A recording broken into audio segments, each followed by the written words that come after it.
G'day, welcome to Mark and Sam After Work.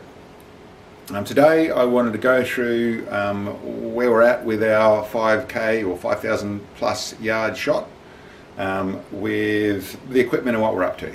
It's a week and a half gone by now, where we actually had a really good attempt, our first try in over 12 months at shooting out to the distance. Went really well. We are now waiting for some weather to come back up again. We waited for everything and now we've got to wait again. We've now got high winds and we've got inclement weather with clouds and bits and pieces, so we need the season to settle down again. And that opportunity will rise again, hopefully next week. It might be a month away, but we've been waiting, we've been patient, and it's part of what we have to do. But I thought it was a good opportunity after having a bit of time to soak in and think about how it was all working and that sort of stuff. And really, that's a couple of times we've been out now, once 14 months ago and then once a week and a half ago, where those were the first times I really went out thinking, okay, we've got a real chance of doing this. The 14 months ago when we went out and did it, we actually had a brass failure, so we actually got stopped because of that. This time we're running new brass with Peterson brass. It all went really well. Everything performed as well as it could. And in honest truth, in the real sort of reason that we're really doing this exercise, which is pushing our boundaries and seeing what we can create and seeing how far we can go in our system, which I'll go through that in more detail in a minute.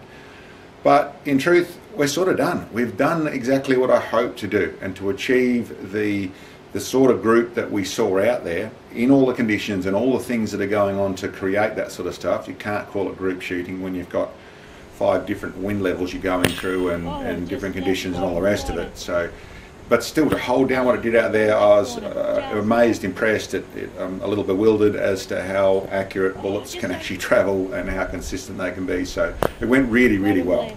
Of course, our official, or what I'm really trying to do is hit that 24-inch plate, and we'll make that happen. But in all the testing and the processes we've been through to get to that place, I'm wrapped with it, and like I said, we're done. We've achieved what we wanted to achieve, to hold down that group there, that we did. And in truth, we need a little bit of luck, a little bit of circumstance, a little bit of something else to try and to actually make the hit happen. And we could potentially go out there another 10 times and miss the plate by 2 and 1 and 6 inches another 100 times and not hit the plate, and still everything is working as good as I can humanly make it happen. But it's not that way. It'll happen easier than that. But anyway, what I wanted to go through, like I said, very happy we're at, and I thought I'd go through and break down what we actually ended up doing, how it's all happening, and as I said, to bracket a little bit of what we're doing. We're not in the process of trying to break any world records. We're not in the process of trying to see how far a bullet can actually travel. We have some definite limitations we put on ourselves which is part of the exercise that we're doing. The first limitation, the obvious one, is it's a 24-inch plate.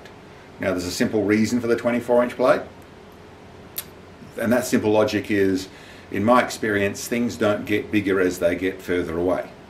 Now when you're in a competition and you want to see and you want to make it fair for everyone, that sort of stuff, you grow larger targets.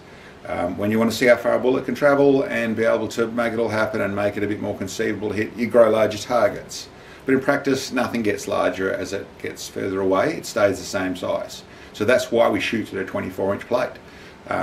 And it also is the aim small, miss small process, so that really small target brings it down. The negative is we haven't got hit on plate yet because we've got such a ridiculously small target. The last 3 times we've been out that we've got close enough to hit a larger target. But like I said, that's not the exercise. The other part of our exercise, and probably it's a twofold thing, is both the type of rifle we're shooting and the way we're doing it. Although we have lots of cameras and things around the place for our viewing audience to create the videos, we're not using any of that stuff to do our shot. We are doing it as a shooter and a spotter team. So spotter using glass, shooter using glass. We are doing, to do what we're doing, we don't have to be anything other than a little crew sitting in a hill shooting at a target. all the rest of our electronics is for, like I said, for capturing the video. And yes, we could go further by stretching it back further where we get rid of it, and I wouldn't have to wait for conditions and that sort of thing if, well, wind obviously would always be a concern, but I wouldn't have to wait to get the right vision in the way of clouds and that sort of stuff if we were running forward cameras, forward spotters, or things up the front and doing that side of things. Then we wouldn't need to worry about that, because we don't have to see our target to pull it off if we are able to correct our shots in other manners, by other means. In there, I'll do a little tiny segue from this. I've heard recently a couple of comments about some of the crews that are shooting even further, you know, out to 6,000 yards, that sort of stuff. And I've heard mention a few times of using forward spotters and having to use forward spotters. And yes, of course, once they're in that place, you have to go to there.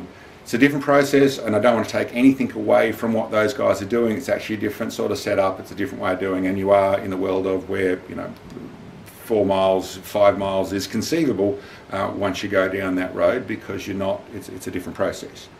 But the mention of forward spotters, please, for anyone who's considering that, and I understand the thought, I understand it can be really hard to see, we haven't got the conditions, so we'll send someone forward. Please understand, unless that is done with the utmost of safety in mind, it is extraordinarily dangerous. Please don't take it, as people said, we need to do it, as meaning that it's okay for anyone to do it, because it's not. If you are going to go down that process, now there's a little bit of a little bit hard to understand for some people. I think you have some of the Palmer or the F-class competitions and things where you have people forward in a trench that are underneath the point, the targets, where that, so there are people forward. Do understand that those trenches, those setups are very thoroughly designed to make them very safe. Just standing behind something might not be enough. The bullet at long ranges is coming down on an angle. It can, if there's something for it to ricochet off and back on you, that can be very dangerous. The people can look at the sort of things that we're doing where the bullets are landing inside a 10-foot group. So surely it's just safe to sit off to the side by 50 metres and then you can see what's going on. Not any means is it safe at all. You have to understand that a wind change can move a bullet a long way. But let's forget about the little movements. What about someone didn't realise their muzzle brake just came loose, and all of a sudden that bullet has shot off at 30 degrees to target. So all of a sudden that bullet can potentially hit 500 yards to the side of the target. And yes, it's a 1,000,000 to 1 chance, a 1,000,000,000 to 1 chance. A 1,000,000,000 to 1 chance isn't a reason to take that risk. So if people are going to go forward and use forward spotters, then the work needs to happen to do that. So whether there are natural large rock groups and things to actually hide behind, or you are taking a loader out there and doing the groundwork, taking a bobcat and spending a week building a proper ramp with an overhang, with things for someone to tuck in behind, please do not go and sit in your truck and think you're safe. You have to be safe enough to where you're almost certain a point blank bullet isn't going to hurt you, to avoid those chances. Anyway, enough preaching. It's just a comment I heard mentioned, and I didn't want that to be interpreted in the wrong way for people to think that it's okay to send someone forward. Largely it's not, unless you're very thorough about it. Okay, back to what I'm talking about. As I said, our process is not using any forward mechanism. We are actually doing it as a shooter and spotter team, and we're also doing it in the design of the rifle as a, that needs some rabbit ears, tactical. What I mean by that is, no, it's not. It's still a big, heavy rifle. This is a 30-pound rifle, just over 30 pounds, so it's not massive, but it's still pretty heavy. But it does run on a planted bipod. This is not F-class, this is not a prep ground or a skid pad or things to run on it. This is running on a bipod where basically we can lay down in dirt and do what we're doing. As you'll notice, I tend to be on a downhill to be able to get the vantage point, so I have had to dig out so I can I'm too old and unflexible, so I can't shoot like a banana. I have to lay down, so we have done a little digging it out. So we are preparing our ground a little bit, but we're not building ramps and things like that. We're doing what we could do in a couple of hours of digging in if we needed to type thing to do it in the field sort of action. So it is a semi-tactical setup. And for that reason, I'm obviously using my adjustable bag base, potentially, and this does help without any question. Like I said, semi-tactical, shooter spotter team, 24-inch plate are definite limitations we've put on ourselves, and trying to tag that to the longest point is what we can see with all the conditions is what we're up to. Not the longest shot being means the longest shot with conditions that we can pull off. And like I said, I'm really happy that of what we've done. We're still going to go back there next opportunity. We'll go out and try that again. But like I said, in all the testing process and the real fundamental cause or reason for doing this, we're there. It's working really well. So I'll go through that as to what that stuff is, what we've actually done to get to that place. This started off with, this is a lightweight carbon fibre stock. Started off as I've forgotten the model, but it's a McMillian stock in very lightweight. And I used this stock originally because I got it in an option with when I bought the barrel and the action from Kiwi Greg in New Zealand. I had it in this stock. It was built for this stock. Ultralight, it was a lightweight hunting stock, which is a bit peculiar, but it had already the aluminium bedding block inside here. So it's a nice, I quite like the grip and that sort of stuff, worked nicely there, so I worked with that. I put extra weight inside the stock. I built all these space plate and things with the bag rider on the bottom of it, and made all this framework. I did a little bit of designing of this thing down here to make it all work properly, but I got my proper weight in the back of the stock. On the forward of the stock, I grafted in a big aluminium block, which gives me a proper route for how my bipod runs on the front of it. But that structured in there put a little bit of balance in the weight of the front of the stock. And then I made this bipod system, which was an early one of me cutting up a Atlas bipod and turning it into where it gave me a decent low centre of gravity so that it actually is a bit more stable. It's got a nice wide footprint with the long Atlas legs, and I made my own feet to go on the bottom there, decent skids with a proper grip in them so they actually dig into the dirt and work nicely. That gives me that nice cycle backwards and forwards. I'll hold that leg so it's a nice cycle backwards and forwards, which is the design of my system. Opposite to the likes of an F-class, which skids on the ground, and you need that flat surface to set up, and they skid backwards and forward. You do your adjustments in the front. This system has the big adjustments in the front. I use my bag at the back for the rear adjustments. This digs into the ground, and hence it is the tactical sort of side of things.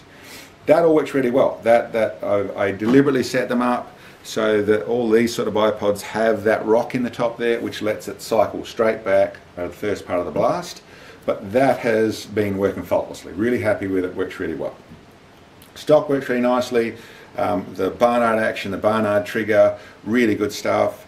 The barrel we've ended up with, this is a Rock Creek barrel, 33 inches long with a 1 in 9 twist, and it's functioning really well for what I'm running, which is the Cheytac 350 grain solids or balanced flight projectiles.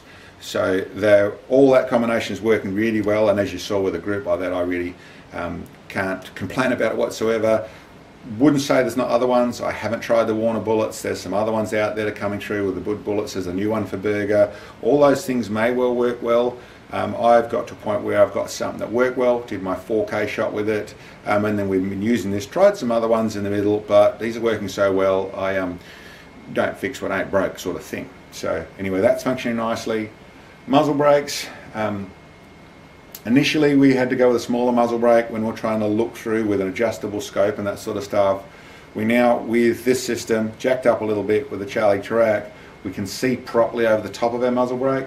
So I've got my big flat custom muzzle brake, which works really nicely. This cycles really well. It's not that hard to shoot. It's a big buff, but there's no blast in your face. There's no percussion that comes from it, and it's not that nasty to shoot by any means. It shoots very well. We're running, obviously, the action is the chamber is an improved chamber. hence I call it the 375 Gibbs. It's actually a DCM improved chamber, functions really nicely. Our load, we're running I won't go through load details, but we're running Rotumbo or 2225 is what I've found runs the nicest in this. And once again, something that's working so well, I don't want to mess with it. Maybe I'll refine things further, but with that sort of group, you know, don't touch where they ain't broke. So that side of things there. Down the back of the rifle, like I said, did a bit of work here. I actually moved this butt pad, got all the lines up, all the maths of it worked like I should do. That's all nice in line with the action. Made a slightly higher cheek riser, which was just adjusted through the finding. I found this sort of stuff, the slides through the side here just won't grip well enough. Not for what I was doing here, get little movement. So I actually have welded all this. So this is all a solid rear end, which also helps the fact that it's grasping in what was a lightweight stock that's been messed with. But that works really well. The big limb saver, butt pad on the back of it works really nicely. All that stuff's functioning faultlessly. The only thing I did to this was I made myself a bigger, nicer bolt knob. Don't really need to. I like it. I like the feel of it. I like the look of it, and functions flawlessly. This is actually set up at just under £1 in the way of the trigger pressure on this Barnard trigger, and is very, very nice to shoot. You know, it's really something that it's one of my nicest trigger breaks. I like it a lot. Okay, come back up to the top side of things. As people would have seen my video last week, I have been running the NightForce 7x35, worked really well. NightForce has just come out with the second focal plane, or not quite come out with it. This is the pre-production I've got sitting on top here in second focal plane. Haven't shot it with yet, really looking forward to it. Much prefer my second focal plane, only for the reason of keeping my reticle small and out of my road. I like the lighter, smaller reticle, and I did start to find I could run more power. I was shooting at 30 power is what I was actually looking to shoot with. So having that option of going to 30 or even 35 and not having a big fat reticle, really looking forward to it. So really glad that they gave us the opportunity. Not my scope, just using it, but glad the opportunity to use it, and awesome, really nice. Made my own big bubble level on the back here of the different ones I've tried. I really do like the bubble. I don't really like the ceramic balls or the curves or things. I like my bubble sitting in the middle. I've just made a larger one that sits there. And I suppose that also moves into what I've done up here with the Charlie Tarac. Now the Charlie Tarac is a great concept. As mentioned, it comes from a very old school thing in the way of periscope sort of system and tank sighting, or you know, from back in old military fashions. And what the guys did here, putting on here, is awesome for the amount of MOA, as I've termed it, or made the term before, of an MOA adder, giving you extra elevation. For those who don't understand, this has a pair of mirrors in it. Talk about prisms, but ignore the complicated stuff. There's a pair of mirrors.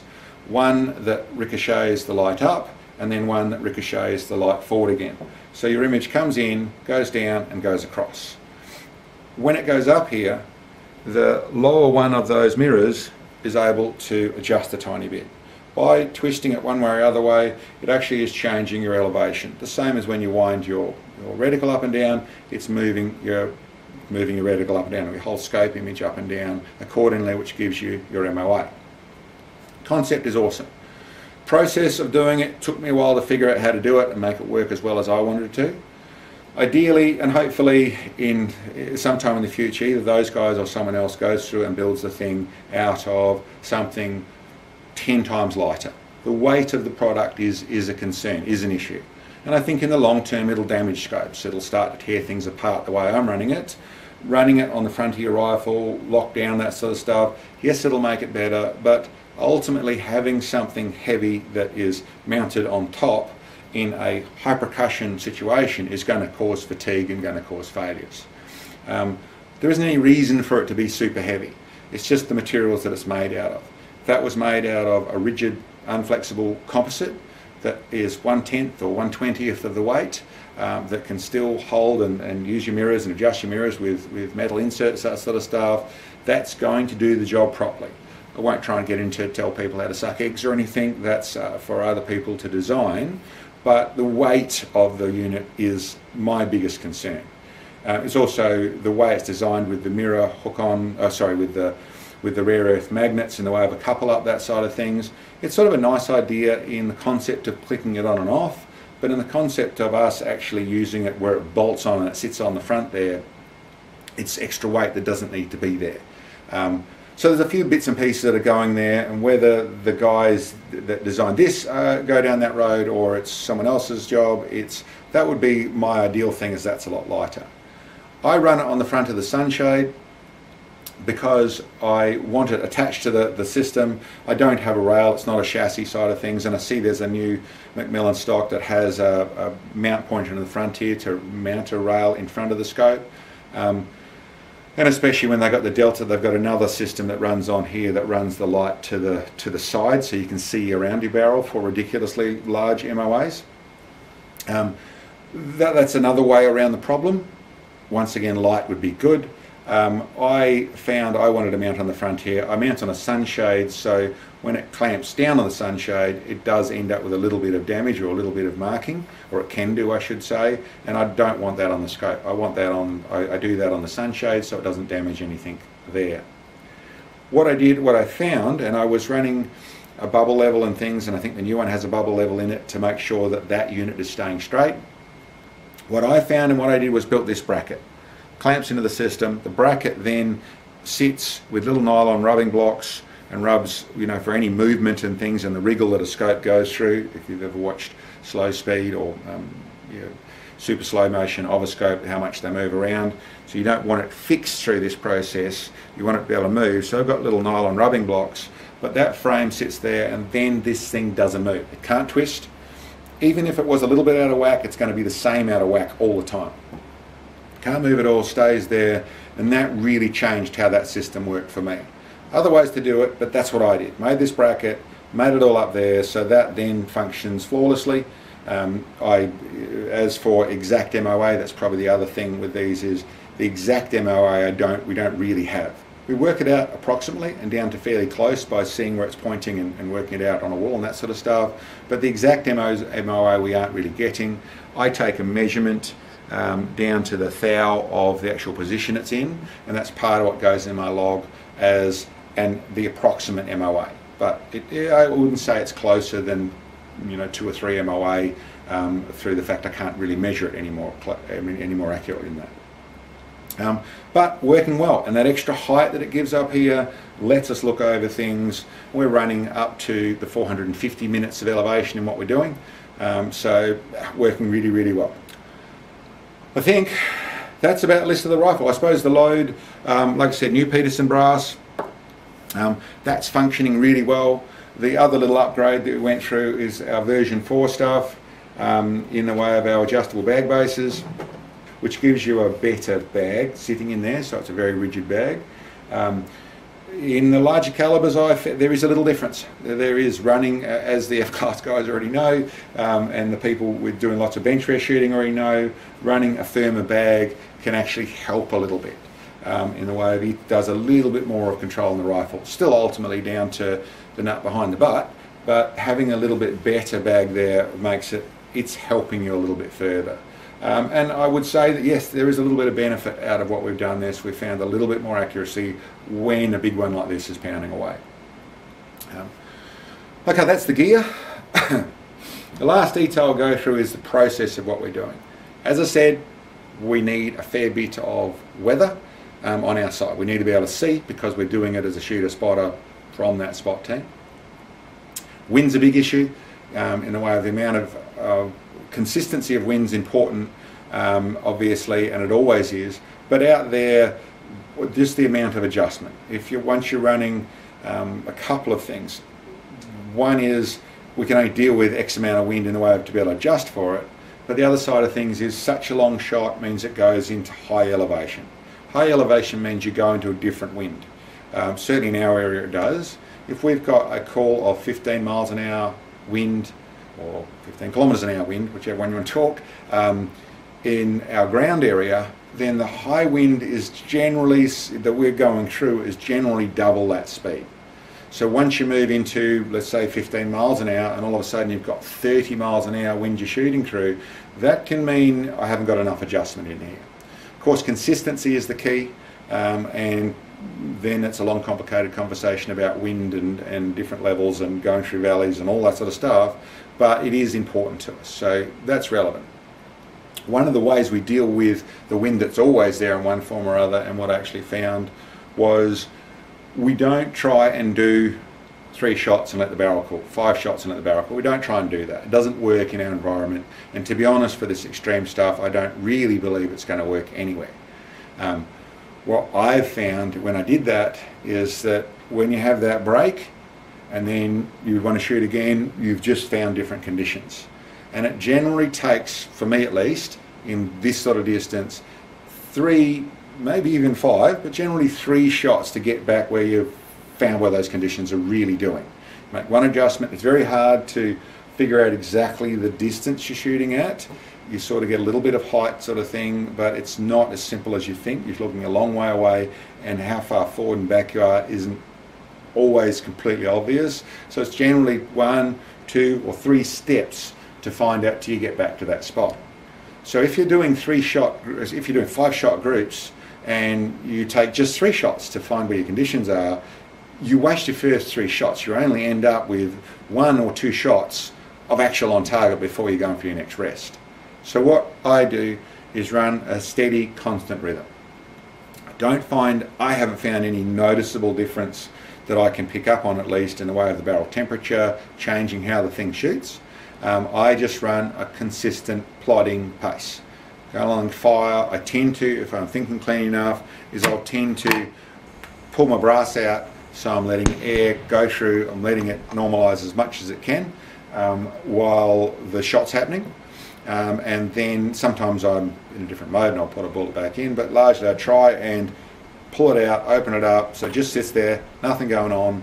Got my bullet ready to go in so that I'm letting it cool as much as I can, but it's plodding along. I start and I don't let it cool, I don't let it change, I keep on going, as long as it's working at least. I keep on going until we've done our run of what's up to.